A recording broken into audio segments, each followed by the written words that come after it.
Welcome in to Bears Weekly, powered by IGS Energy, a Chicago Bears network production. Bears Weekly is brought to you by Advocate Healthcare, Athletico Physical Therapy, CDW, Connie's Pizza, IGS Energy, and Miller Lite. Here are your hosts, Jeff Joniak, a.k.a. the Mayor of Bearsville, and his sidekick, Tom the Surfmaster Thayer. Well, we're starting to get a feel for how the Bears will be coached and tutored under head coach Ben Johnson and his outstanding staff. Players on the grass as the OTA portion of the preseason completes the first part of Phase 3. Good stuff across the board as the Bears prepare for one of the more challenging schedules in the 2025 season. Welcome to the Bears Weekly on ESPN 1000 and the Bears Radio Network with Super Bowl winning Bears guard Tom Thayer. We're joined by former Bears quarterback Jim Miller from SiriusXM NFL Radio. My name is Jeff Joniak, and coming up with the program, we visit with Bears left guard Joe Thuney after his 2-year contract extension has him set here through the 2027 season. Dan Barilli, Jordan Treadup, our producers, and in the ESPN studio tonight, Jack McGrath, the executive producer of the Bears Radio Network, is Erica Ostrowski. Good evening, everybody. Tom, one thing about that extension for Joe Thuney through 2027. Now, all those three guys that the Bears acquired, Drew Dahlman, Jonah, are set now through 2027. That's an enormous portion of this football team that needed significant veteran improvement. And Ryan Poles and his staff did a great job of bringing these guys aboard, and then they're going to have them in place.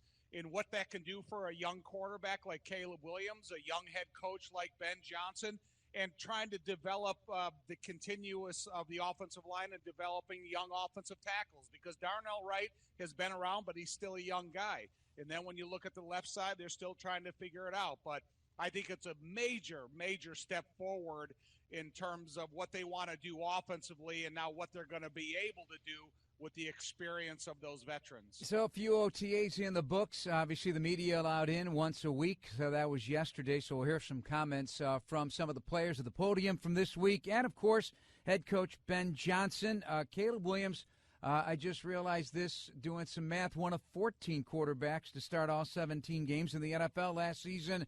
I guess that's more than I thought, given how often quarterbacks change in this league. But that is something of significance for me that he did that. And now with Ben Johnson making a different impact in terms of what the offense is, the footwork, the technique, how he's taking the snap out of the huddle, out of the shotgun, going under center, a lot of things that already have been really kind of done, according to Ben Johnson. We'll hear from some of that in a minute. But just now the implementation is just starting, the download of what they're going to run in terms of plays and scheme. One thing about Caleb starting all the games, that is a small sample size, but I'd like to see what it is over about a 3 or 4 year period, because he showed us his commitment, his toughness, durability, his passion for the game, and everything that you need to see out of a young quarterback. And now you'll see moving forward. But, the one thing about the Bears and where they're at right now, there's a lot more understanding of the evaluation process, from the weight room to the meeting room to the practice field and everything in between. So really the one thing left is going to be full pads. And so you learn a lot about a team throughout OTAs. And I think we brought it up every week since they brought it up, is the depth chart portion, because now there's more of a reality and you're fighting for depth chart positioning, and every chance they have to be on the field, taking information from the meeting room to the practice field, you get a chance for a more honest evaluation. And Jim Miller, this is your expertise, the quarterback position. So a lot to discuss. Ben Johnson's relationship with him is paramount.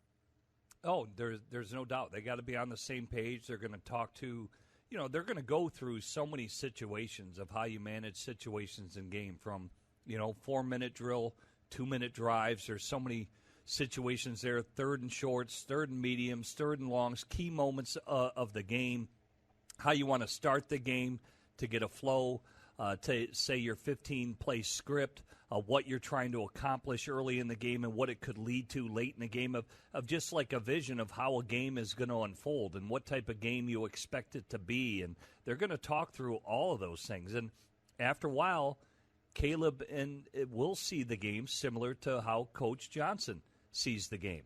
and all those things. And then, Caleb will understand that, and he knows at that point what he's going to need to do. Not just what the coach is going to call. He's going to expect certain things.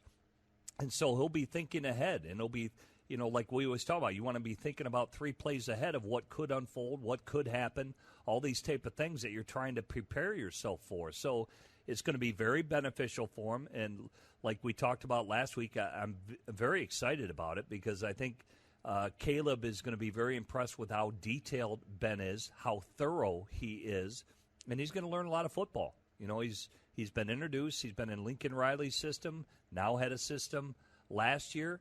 Now he's going to get introduced to a different system. It's going to expand his knowledge of football, how he thinks about things, and he's going to grow. He's going to grow as a player exponentially. I expect a big year and a positive year for Caleb Williams. Even though it's a new offense, he knows what to expect now going into every single game. He's played it. He's gone through a season, and more is going to be expected.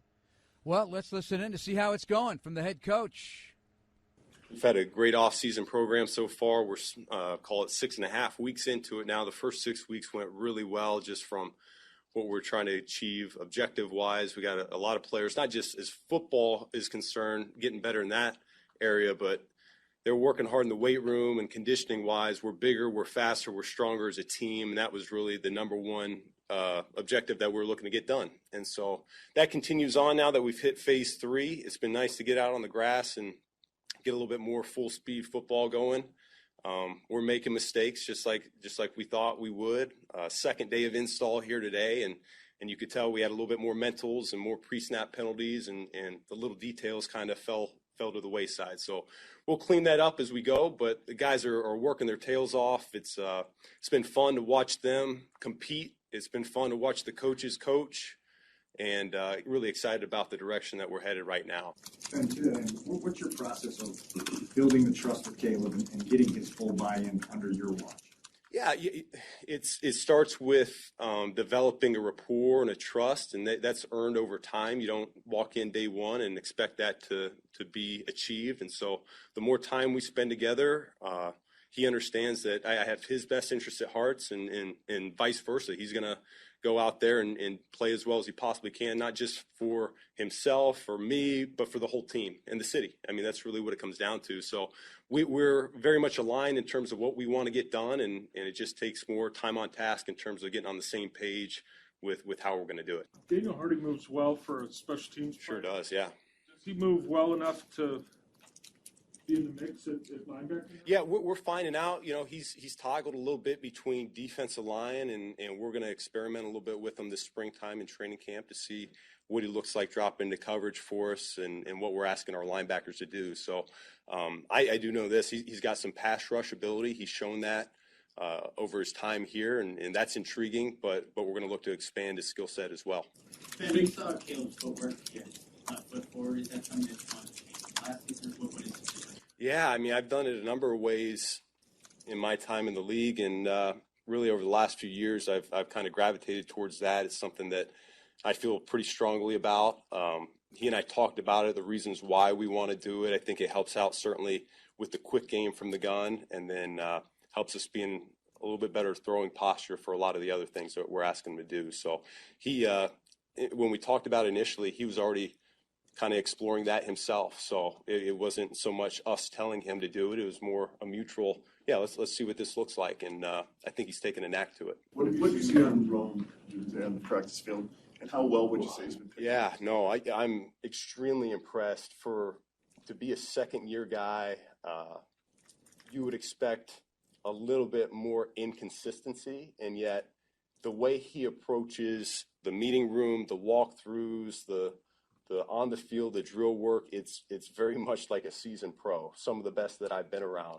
And so he's still learning. I know there's a lot of information that he is getting thrown his way. Coach Randall and Picasso, they're doing great jobs with him right now. And I think we're going to see a lot of growth from him, not just in the springtime, but once we get to camp. All right, that last bit there on second-year receiver Roma Dunze, but a lot on the quarterback, and I want to talk about Daniel Hardy as well. But, Jim, let's talk about the footwork, leading with your left foot, taking the snap. You're in a position to make a quick throw if you need to, a little subtle adjustment. How do you look at that as a former quarterback? Well, yeah. Well, you got to imagine yourself being a baseball player, like a shortstop or a second baseman turning two. You know, you want to use the least amount of footwork in order to deliver an accurate throw. And if you have your left foot forward and your right foot back, if you're a right-handed thrower, it becomes a one-step throw, meaning my right foot's already back. I really can just catch and release. It's really just my left foot stepping towards my target so I can deliver an accurate ball. And so if you're in the shotgun, imagine for the listeners out there, you're throwing what we call a bubble screen. Say that, where the inside slot receiver runs just bubbles a little bit back from the line of scrimmage while the outside receiver blocks. If I'm in the shotgun making that throw, one, it's got to happen quick because the ball is being snapped, I'm 5 yards deep. I've got to be able to get the laces or sometimes even throw the ball without the laces, but I've got to be able to catch and release. So if I've got my back foot, my right foot back because I'm a right-handed thrower, my left foot's already forward, I really, once I get that ball in my hands 5 yards deep and from that shotgun snap, I just have to point my left foot towards my target and throw the football because I've already got my right foot back. That's my base. I got to drive with my right foot. My left foot really is just my transition foot, so it's really just step and throw. Catch the ball, catch the snap, step and throw is all it is. And so it's just a lot easier. It removes a lot of footwork. It increases your timing so you can get it out very quickly because, again, the ball has to be released quickly because that outside receiver that's blocking, he cannot block a yard down the field until that ball touches the receiver's hands. So there is timing involved. So that ball has to be delivered quickly.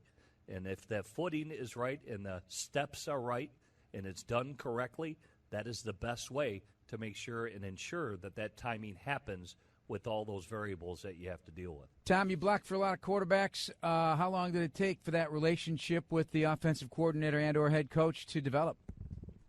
Well, just considering that you're installing a new system, you got to understand the terminology perfect. And we talked about at the beginning of the show, the three veterans on the interior of the offensive line. They can help Caleb as much as some of the coaching comes from his position coaches. They recognize the vulnerability of the protections. They understand how to put him in the right position. They understand the linebackers they're responsible for. So this is a group effort. This is not only the Caleb Williams story. This is the transformation of the new Bears offense story and how everybody and all the pieces fit into place. Another comment from Ben yesterday. Great ones want to be coached hard, and Caleb has invited that, but they're operating on the assumption that everybody on the team wants to be, to your point, Tom, and they want to be a part of greatness, and that's the approach the coaches and Ben Johnson is taking. When we come back, we'll be joined by Joe Thuney, thrilled about the business side of his relationship with the Bears as we continue on Bears Weekly on ESPN 1000 and the Bears Radio Network. Welcome back to Bears Weekly on the Bears Radio Network. Here's your host, the voice of the Bears, Jeff Joniak. This segment of Bears Weekly is brought to you by IGS Energy. Earlier yesterday, had a chance before Joe Thuney went to the podium to talk to the Chicago media, to sit with them about his new days with the Bears and a new contract extension. Joe Thuney with us here on ESPN 1000 of the Bears Radio Network. I see the smile, an extension. First of all, everyone anticipated this. I'm sure you did as well. But in this league, you never know. But how does it feel? Absolutely, yeah, it feels great. Just coming here, getting to work with the guys, the coaching staff, the organization, everything's just been unbelievable. And, it's a great place to be. I'm really excited about it. And, it's just it's a nice relief knowing that happened. And now all the, just total focus on football and just glad. I was very glad where I'm at. Yeah, because no player wants to think about business, right? Especially in a new place. Is that part of it? For sure, yeah. I mean, I have a great agent, Mike, and he's done a great job.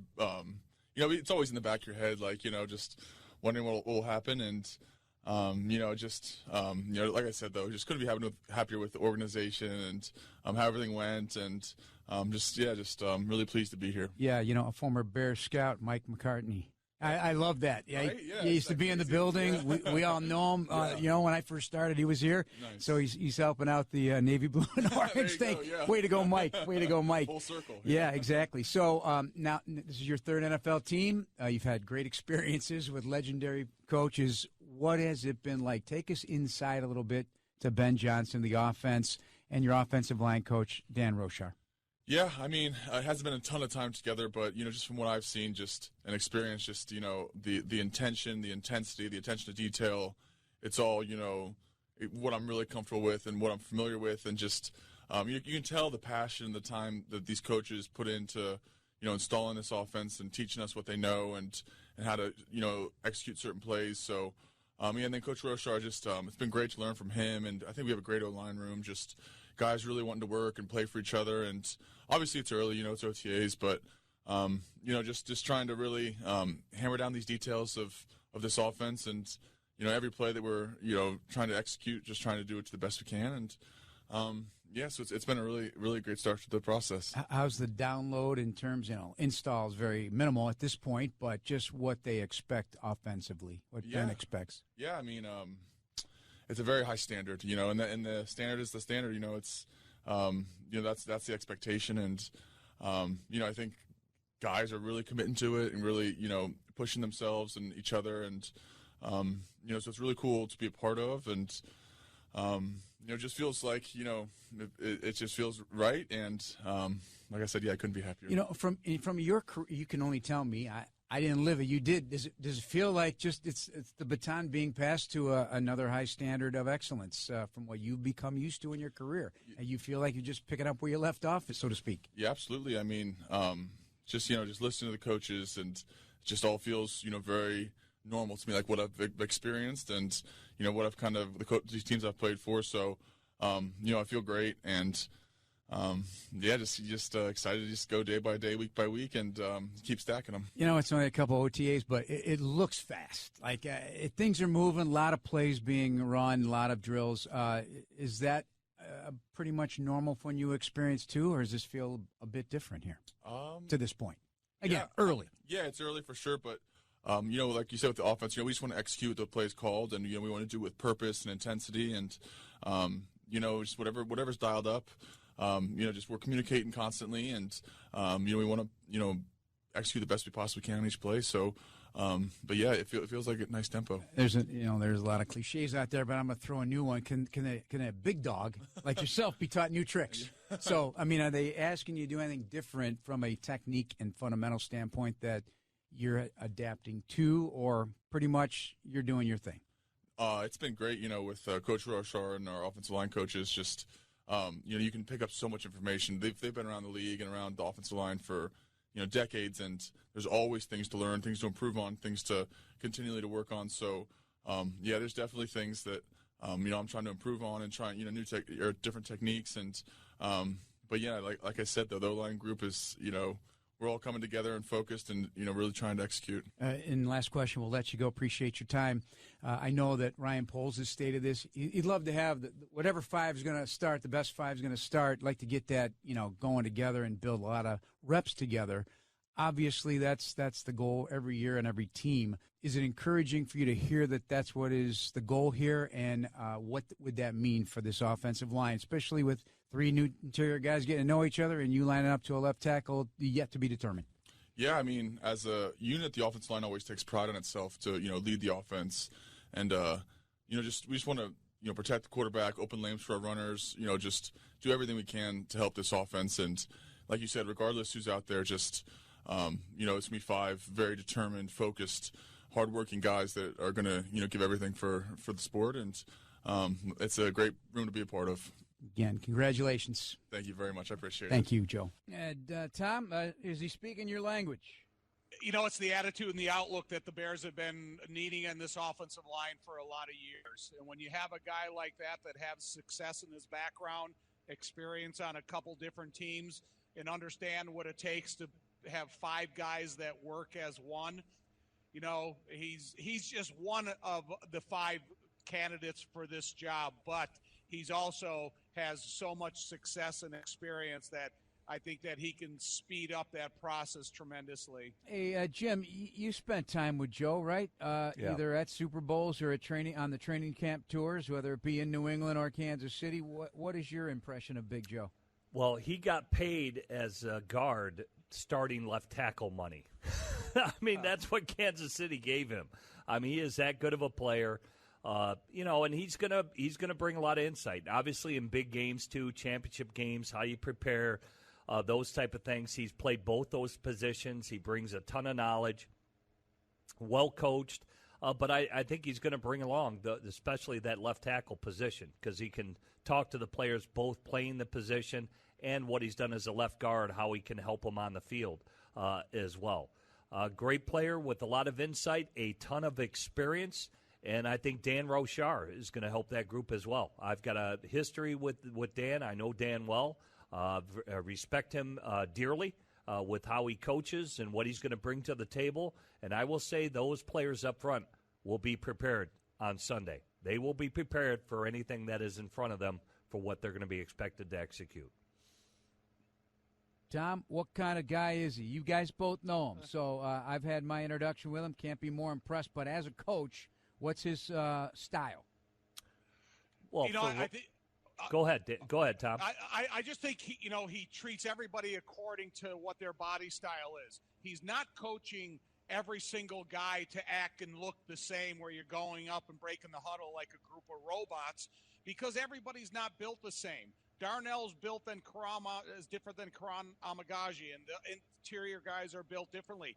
So I think one thing Dan recognizes is what is the best for this body style? What expedites your ability to get up to the speed that he expects out of you? He knows how to teach the system, first of all, as a teacher inside the classroom. And then he knows how to bring the classroom to the field. And I think that's, a huge asset of his.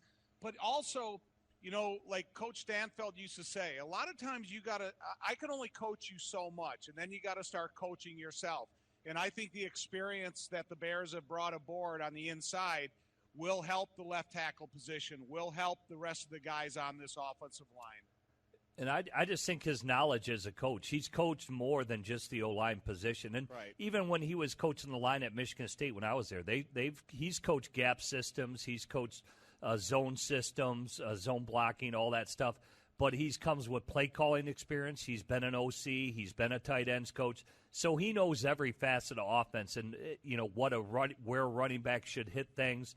The bigger picture, too, of how they need to attack a defense overall. So I just think he brings a great understanding that he's really offensive lineman.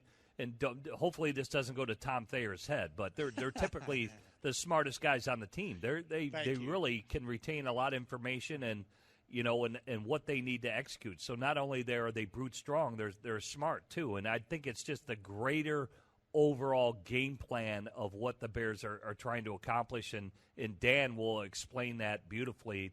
That I think will really benefit everybody on offense. Yeah, I learned all about that, I think it was about 1983, covering a Cleveland Browns training camp during a summer internship, and I had Doug Deacon, the former Browns offensive lineman, having fun with me and Bob Golick, Tommy. Yeah. Bob Golick, and they were going at each other about who's smarter than the other, and it was quite entertaining. I'll just leave it at that, with a lot of colorful language.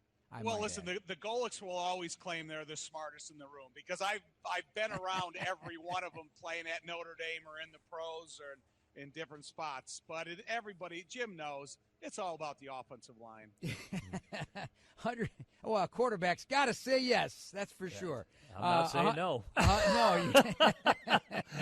146 regular season games for Joe Thuney, plus 21 playoff games. And Coach Rochar calls him smart, humble, with a great football mind. And Jim, as I said at the outset of the program, all 3 interior offensive linemen, veterans with a lot of starting experience, all under contract now through 2027. All right, we're going to take a break. When we come back, we'll hear from one of the leaders on the defensive line, Grady Jarrett, as we return on Bears Weekly on ESPN 1000 and the Bears Radio Network.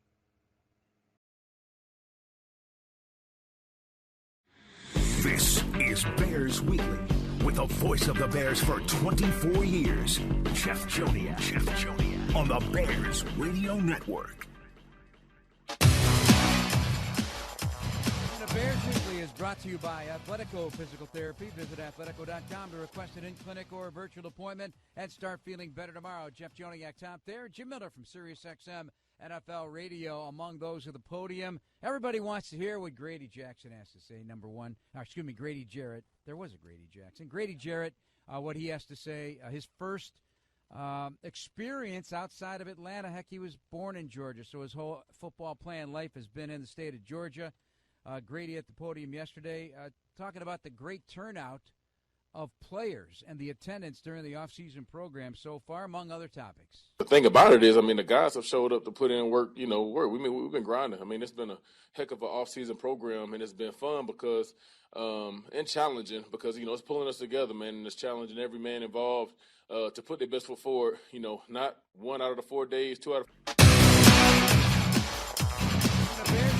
Brought to you by Athletico Physical Therapy. Visit athletico.com to request an in-clinic or a virtual appointment and start feeling better tomorrow. Jeff Joniak, Tom Thayer, Jim Miller from SiriusXM NFL Radio among those at the podium. Everybody wants to hear what Grady Jackson has to say, Grady Jarrett. There was a Grady Jackson. Grady Jarrett, what he has to say, his first experience outside of Atlanta. Heck, he was born in Georgia, so his whole football playing life has been in the state of Georgia. Grady at the podium yesterday talking about the great turnout of players and the attendance during the off-season program so far, among other topics. The thing about it is, the guys have showed up to put in work, We've been grinding. It's been a heck of an off-season program, and it's been fun because and challenging because, it's pulling us together, man, and it's challenging every man involved to put their best foot forward, not 1 out of the 4 days, 2 out of 4, but every day, and that's what's been the really, refreshing part for me. I think more than just with me coming in and saying, we got to do this, we got to do that. It's I've been enjoying seeing what these guys are made of and being a part of this group. I come join this group and some great guys here, and I think a ceiling is very, very high for us. And I feel like every player in here, they want to do good, and working for it too, and I think that's just was the thing. And I'm only familiar with what I know so far being here in the building, but it's been great to see the response from the challenges that the coaches have given us, and to get better every day. We last talked to you when you first got here, and everything was still really new. What has it been like for you to start new for the first time in a long time in a new place? It's been refreshing. It's been refreshing for sure. It's like having the experience of playing the prior 10 years, going on year 11 now, but the new refreshing feeling and excitement of being not really a rookie because I know how to be in the NFL, but just being in a new place for the first time around new people is really refreshing, and it puts you in a position to where you want to put your best foot forward every day. Not that I'm saying that I didn't want to, regardless of where I was prior, but it's natural human instinct, and I think I've been enjoying it, man. I've been enjoying it. My life up here in Chicago has been awesome so far. It was simple. I go to work. I stay like 2 minutes from here to the facility, go chill, come to work. And, it's really simplified life for me right now and just in this transition. So I've been enjoying it, man. And it's just going to continue to get better the more I continue to put in more work, learn everybody in the building, and most importantly, start, bringing some wins to this program. What have been your early impressions of Javon Dexter? Oh, man, it's been awesome, man. I think he has a really, really high ceiling. Run game, being effective in the pass rush, and growing as a leader too. He was one to when I first signed with the team. I saw down in Miami working out together. G put that together. He invited me. You know what I'm saying? And I thought that was a big gesture. For him to invite me to be able to hang out with them, spend some time, work on some craft, and I was able to meet him and Tez before I came in the building. I think that's been good for our relationship even before we got in the building, and that just showed his willingness to try to take that next step. And but you can see him, man. You can see the work he's putting in, the weight room, away from the facility. He here early. He's spending extra time with Coach. I think And year 3 is such a critical time is where you could take that big leap. You know, you play some football, you can get more comfortable, and now you can know how to apply things and really, really take that big step, man. So I'm excited to see what happens for him, man. I think our styles complement each other very well, and I can't wait to continue to go hunt with the guy. Yeah, one with leverage up front in Grady, and one who's got a lot of length, and that is encouraging to hear. He seems very excited. Also, equally excited, guys, about Shamar Turner, and when he first stepped on the field, just a ball of fire and a hair on fire type of player.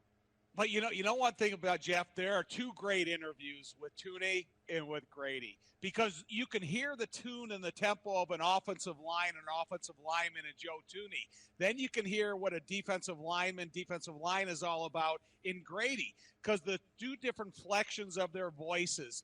And I want Grady Jarrett to be contagious. I want him to spill downward to the young guys that need to increase their work ethic and their performance and their output. And so both of those interviews tells you a lot about offensive line and defensive line, and you got 2 experienced guys that have a tremendous upside still and what they really can do for the rest of the guys at their positions. Yeah, I think both really, truly show their excitement. You know, it's one. You know, these are guys that have had great success in their prior teams, right? Tuni has had great success in Kansas City, and Grady Jarrett literally holds records in Atlanta. This is a great player, and they're excited. You know, this is something new for them. They've both been, you know, at least for Grady Jarrett, he's been under a lot of coaches at Atlanta, but this is new. It's a new facility, it's a new city, but he wants people to know who he is and how he works. And I think for Joe Thuney, it's the same. They know their reputation precedes them, but they want to live up to it too. And I think they're excited about that. It is new for them. They're excited, and they're going to be a part of this. And they've already been a part of winners. Both of them have. And we'll see where it takes them at Chicago Bears. But I just think their genuine, true excitement, I think, really shows through. 152 games of experience for Grady, almost 500 tackles, 36.5 sacks in his career. He was really smoking 18-19 season. He had 13.5 sacks for Atlanta during that time. He's been durable with the exception of just that 23 season when he had the ACL, missed half of that season. But just very, very productive in Atlanta. His dad, of course, an NFL player, and Jesse Tuggle, so he's been around the game his whole life. His brother played in the Canadian Football League. Close relationship with Ray Lewis, calls him his uncle. I mean, there's so much football with this guy. He can teach everybody a lot. Well, the 2 of them, Jeff, you know, that's almost 300 games of experience between Joe Thuney and Grady Jarrett. And Joe Thuney, I played with his uncle at Notre Dame. So there's bloodlines to each of these guys throughout the course of their life and their career and the role that football has played in their lives before them and their life. So, man, that's 300 games of value that can really help. Offensive guard can help a quarterback. Offensive guard can help a tackle. A defensive tackle can help all the other positions that are surrounding him, including linebacker. So you have to take advantage of their experiences. Talk about experience. Joe Thuney has played more postseason, has started more postseason games than some of the Bears' second-year players. All right, think about that. They played an entire year. He's played more postseason games than they've even played a season. How many? Well, think of it. Every year they've been to the Super Bowl how many times? He's played basically 4 postseason games every year. He arrived in Kansas City. He's got 21 playoff games. Yeah. Then, so the Bears' first-year players last year, they've only logged 17 games. This guy's played more in the postseason than they played even regular season. Sick. By the way, Dennis Allen is a topic as well. Grady talked about him. We'll hear from Kevin Byard and Tremaine Edmonds as well tonight. But he's asking some very simple things that he wants from these guys. Attack, be fast, be physical, be nasty, and he's made it very clear that is his expectation for the 2025 Bears defense and beyond. We'll hear from more of those members of the unit. Kevin Byard with some unique veteran experience to share as well. This is Bears Weekly on ESPN 1000 of the Bears Radio Network. Welcome back to Bears Weekly on the Bears Radio Network. Here's your host, the voice of the Bears, Jeff Joniak. And this segment of Bears Weekly is brought to you by IGS Energy. Jeff and Tom and Jim Miller from SiriusXM NFL Radio. Got to send out condolences to the Irsay family and the Indianapolis Colts after the death of owner Jim Irsay yesterday. His dad bought the team in 1987, but born in Lincolnwood, right here in the Chicago area, attended Loyola Academy in Wilmette. Remarkably, was a GM of that team in his early 20s, or mid-20s, I should say. Loved the franchise, loved the weight room, loved music, and he had unbelievable connection to his players. And that by virtue of the fact that he was their person at the Hall of Fame to present guys like Edgerrin James, Marvin Harrison, and Dwight Freeney. So sometimes that's a coach, sometimes that's a family member. But, Jim, you probably know him as well as any of us. What can you share?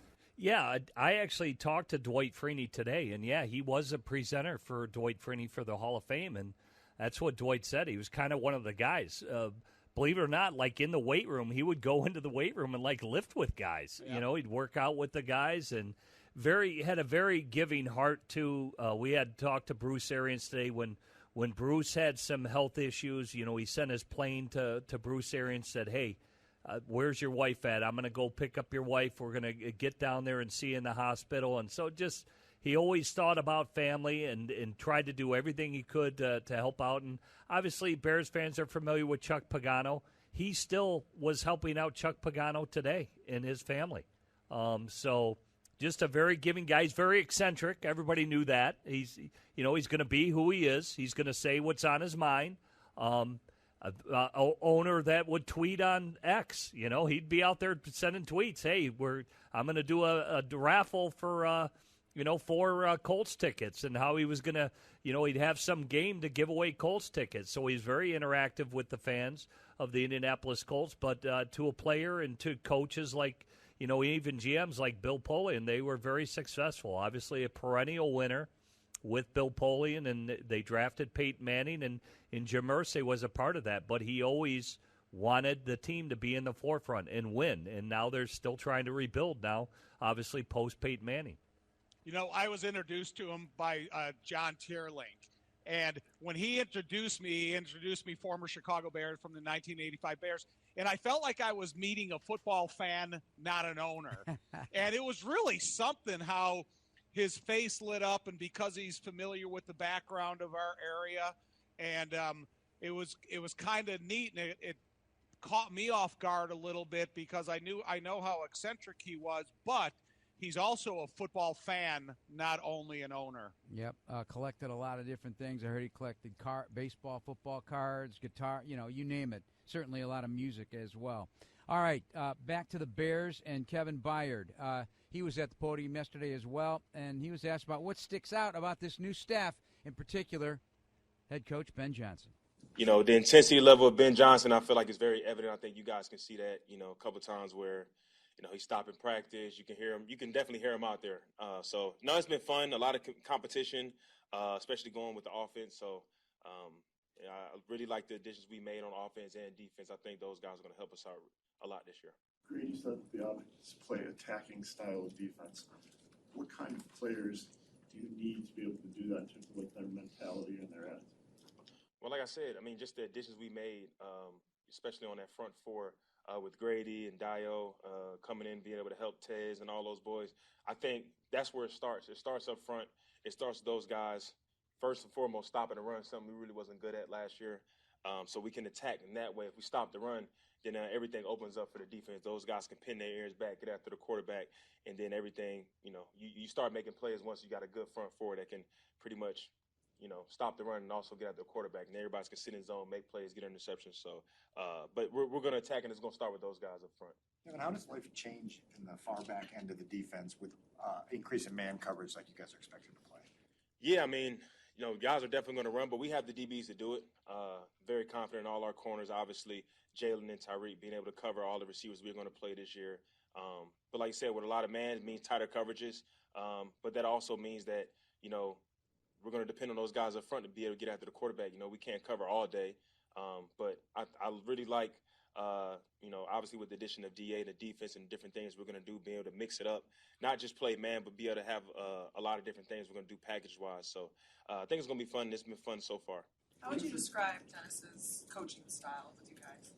Just as intense as Ben Johnson, especially in the meeting rooms. But he's very detailed. I think he's a great teacher. And obviously the staff that he's brought on as well, they're all great teachers. And I think they're going to be a great addition to our defense this year. And Kevin is also certainly very excited about the return of Jaquan Brisker. That's big. Just watching number 9 run around the field was a good sign, and glad to see it. And, the thing I've been telling, and I had to speak to some people from PNC Bank today, and I said, just listen to practice. And the sounds of practice sound different. It does. And it's the coaches. It's what they're saying. It's the almost 500 games of playing experience in the NFL from guys like Al Harris and Antoine Randall and Eric Bieniemy, just to name a few. And that's something when you come to practice at training camp or when you guys come up here, I think it's something you're going to really notice the difference. Well, one thing about it is you have to assume everybody knows nothing. So now you're taking the language from the meeting room to the language and how it fits on the football field. So you have every segment coach, every position coach that may be yelling encouragement or corrections to a different guy, a different player.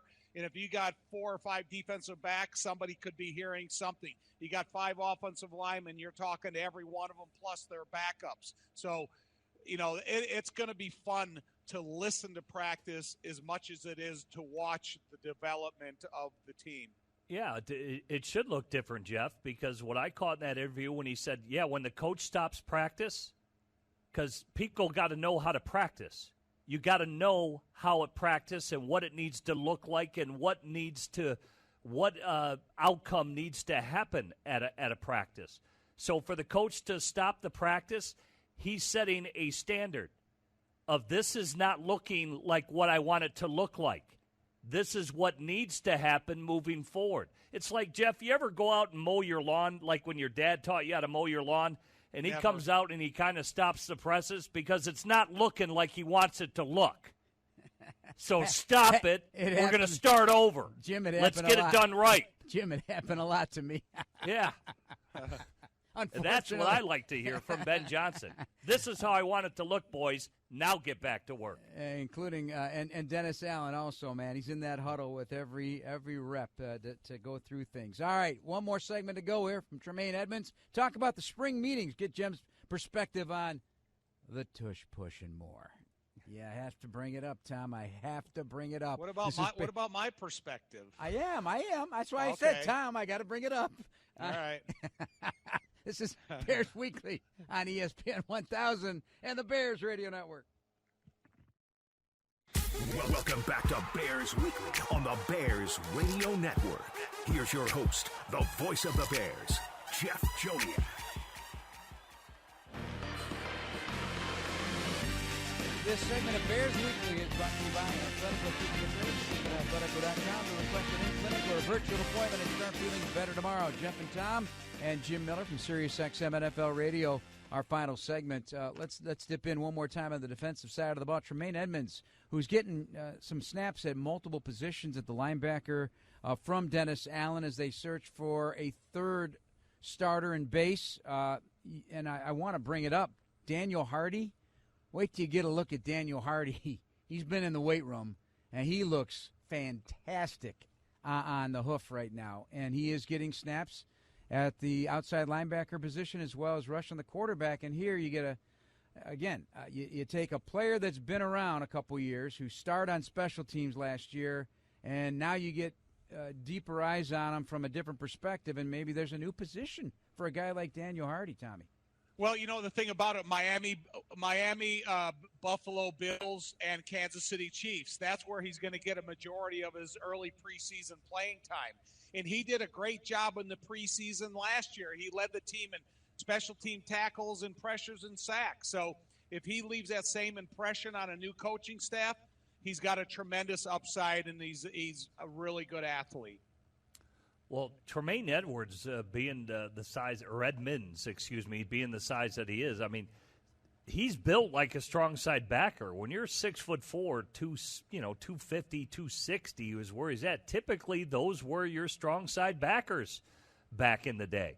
And then, you get guys like Urlacher that's 6'5", 260 that can run. And so Edmonds can do both. And I think Urlacher would have been good as a strong side backer as well. So I think you could move Edmonds around if you want to. And Hardy, I don't know what he's weighing now. I think he used to be about 240. But if he's a lot bigger, maybe they'll move him over to strong side backer depending on how they look at the positions. But that'll be interesting if they were to go to a straight 4-3 defense, if that's what they want to do to get some bigger bodies on the field.